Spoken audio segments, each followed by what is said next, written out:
today's video is about tyre inflation. I've had an opposite lock air compressor that I actually installed in my engine bay for quite a long time now, and it's been an absolutely amazing compressor from a reliability point of view. It's never let me down, even though it's actually right next to the turbo, and so it does 300 litres per minute. I don't know what the actual statistics are on my current compressor, so I didn't have a way of comparing, but I'm very confident that it'll do it a lot faster. Kings can be a little bit controversial sometimes. Some people really hate it. Some people swear by it. Then you get a lot of fence sitters. For me, when I buy a product, I buy what works and what fits my need. So for me at the moment, I don't have a lot of money, but I did want to get something that inflated my tyres a little bit quicker. And so I feel like Kings was the right product, because I have actually had a Thumper years ago and it served me extremely well.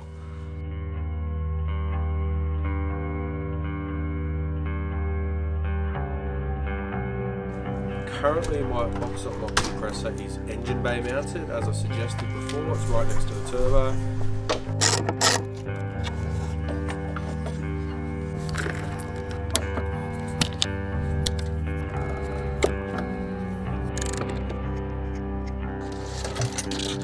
The Thumper Max, I'll put some video up. I had a bit of a look and it's kind of close, but it doesn't look like it's actually going to fit there, and I really liked that position and the place that it was located. So I'm actually going to look at possibly doing an install in the back. Oh, Crocs, if you're not crocking, you're not rocking. So my plan is to install this permanently somewhere, and that's connected to the battery. So now I've got to go and look for some sort of a screw or fastener. Alright, so this is my wall of fasteners, I guess you'd call it. So far this is looking like the closest thing that will even come close to fitting. I 100% realise that this is a wood screw and I'm going into metal, and I can also realise that these are designed to have nut and bolt set up, as you can see by the little hex bit there, but I can't find anything that fits, and I kind of just want to get the job done. So we'll see what happens. As usual, whenever you're doing any kind of job on a car, darkness often falls before you can finish the job, especially like me when you're doing it after work. So now I'm going to drill the holes, probably or hopefully in the right spot. We'll see. Alright, so I have actually realised that there are holes there, and would make sense to use an existing hole. I think I'm just going to see if I can just use washers and so forth to just use that existing hole and see if we can mount it that way we can move it. I just realised that now. Sometimes I miss things like that and only realise at the last minute. I'm not a tradesman or anything like that. I'm definitely not qualified for any of this stuff, but I'll see how I go.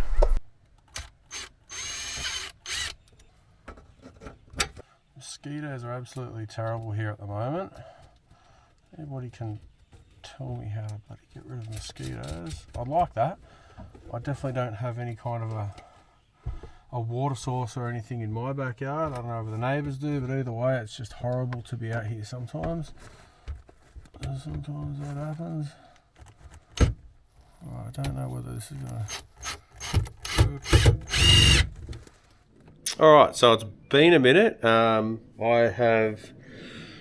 failed to install the Kings compressor inside the car.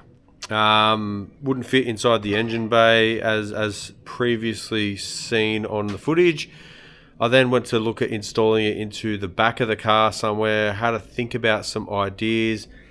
I put an Anderson plug. I actually had one dangling around. I hard mounted it to a shelf inside my my car, so that I could then just alternately plug the compressor in. But then I realised that the compressor draws potentially, well, it says on there that it draws 90 amps. Don't know whether that's continuous or how that works, but the Anderson plug's only rated to 50 amps. So I've changed my plan again, as you do. I got myself a couple of lugs, and I am actually going to just have this strapped into the wing kit of my draw system, so it's easily accessible, and then I'm going to hardwire it straight to the secondary battery. I found out the hard way that on the Kings compressor, it doesn't have any indicator on the cable itself as to whether it's positive or negative. Didn't give that much thought when I cut the old alligator clamps off. Not very mechanically or electrically inclined. So I had a bit of a chat with a mate, and I have got on a multimeter, and he showed me how to basically test it. So I pulled apart the circuit board, or I pulled the thing apart, and basically was able to touch a multimeter on these two here, in which there's a red cable going to there and a black one to there, and that black one comes out here. And so I put one end of the multimeter on, I'll put it on beep mode or whatever, and put one end on here, one end on there at beeped. And yeah, so I think we're all good. I think we've figured out what the positive and negative is. And so I'll just put up some footage of what I'm doing from now on. Yeah, so now I've got some heat shrink on there as well. Yeah, so these are crimp, not solder. I'm going to solder the other ones because these are just crimp terminals. That's all I could get at the time, and I really just want to try to get it going for this weekend. I might be going on a little bit of a camping trip on the weekend. So now I've got to get the other one. Where'd it go? Bench is getting a little bit messy as benches get sometimes. I guess it's probably good that it's a tight fit, because the harder it is to get in, I think the harder it is to get out. I've already put some heat shrink tube on there so that I can make it nice and neat. Alright, there's number 2, all done. Now for the heat shrink, because that looks, yeah, it's not coming off in a hurry. Looks lovely. So I'm going to heat shrink this sort of, so it roughly looks like that. I've got a heat gun.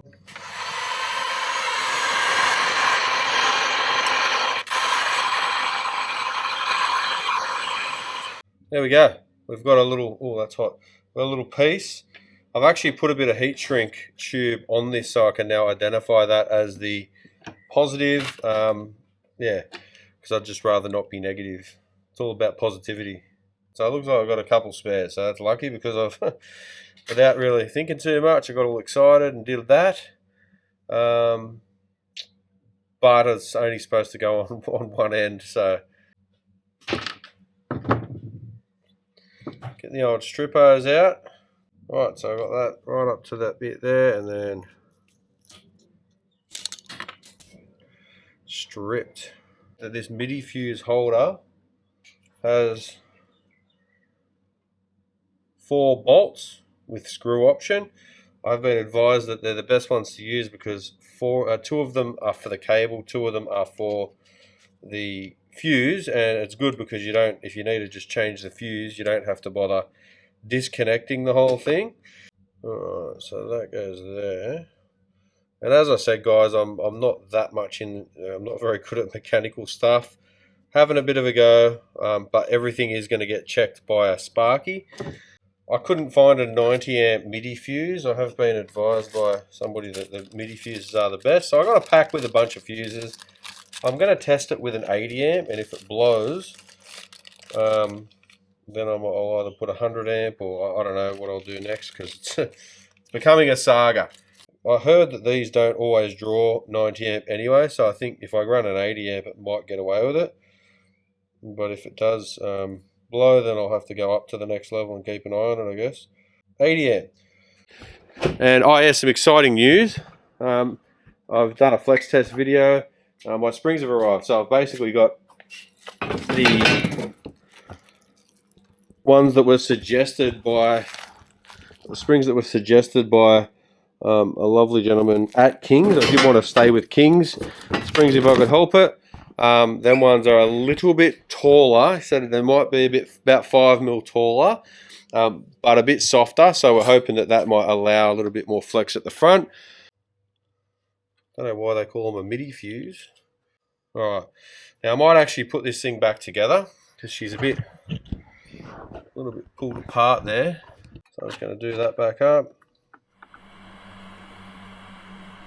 I guess you've got to get up to the melting temp. I haven't done a lot of soldering in my life, so.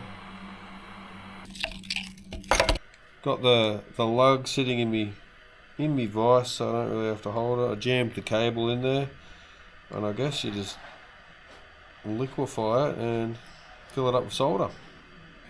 Good fun playing with solder. It's quite satisfying when you get to that temperature and it just sort of just disappears in there and just turns into a liquid. It's like the Terminator, the T1000. not the good old T800.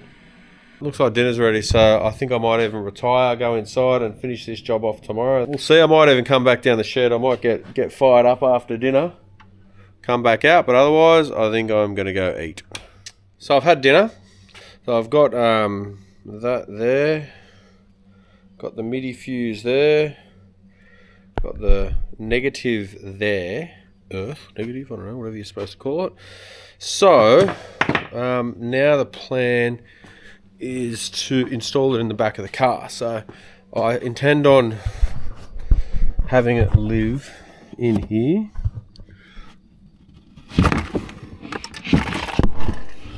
There's some stuff in there. Oops, left over from the last camping trip. Kind of standard.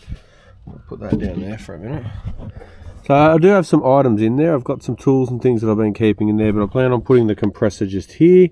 Now I don't know how I'm going to strap it or secure it down. It's fairly secure in there anyway, and I should be able to just lift up that side wing kit board just to switch it on or off and pull the little hosey boy out.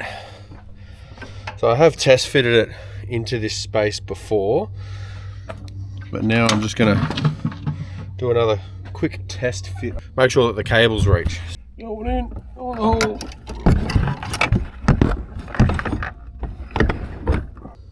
Yeah, it fits in there nicely. I should be able to put a strap over it. As we can see, plenty of cable. Just go like that. Disconnector. I am just going to install it all in, and then we'll see how we go. Alright, so there's been a little bit of mucking around. As you can see, there's spanners and stuff everywhere in here, so I managed to get it connected up. As we can see, my EnerDrive app is telling me I've got 91% on the battery, so this is with no load. I am just about to test out the compressor to see what it draws, because it does say 90 amp. Let's just see what this says. So as you can see, it's minus 2.5 amp, which is mainly the fridge, and switching it on, or 2.6, 2.5.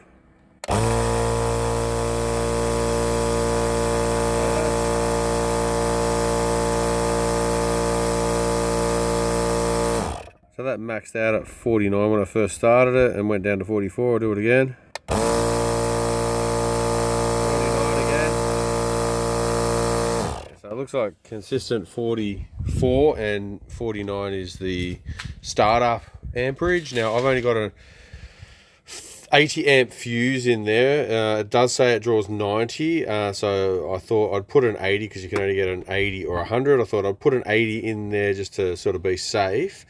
But now what I'm just about to test is to put load on it, because I'd imagine that it's probably going to be a little bit different, different amperage if it's actually filling up tires and load it up. So let's just check that out.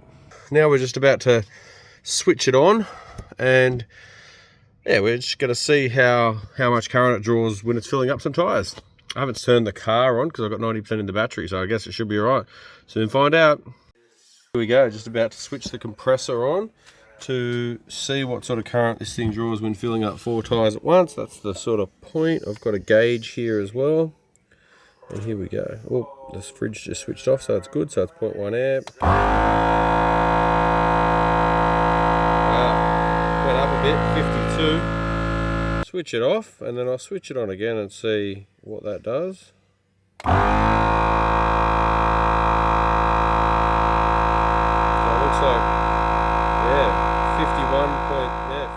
Okay, so I'm super happy with the results. My compressor is now tucked away in a wing kit. It's hardwired to the battery. It's not what you'd call a fancy setup in the way that I've just lift the wing kit up, pull a bit of hose out, and then switch it on the compressor. It's not a big build or a crazy install that you do see a lot of out there on YouTube, but I haven't got a very high level of expertise.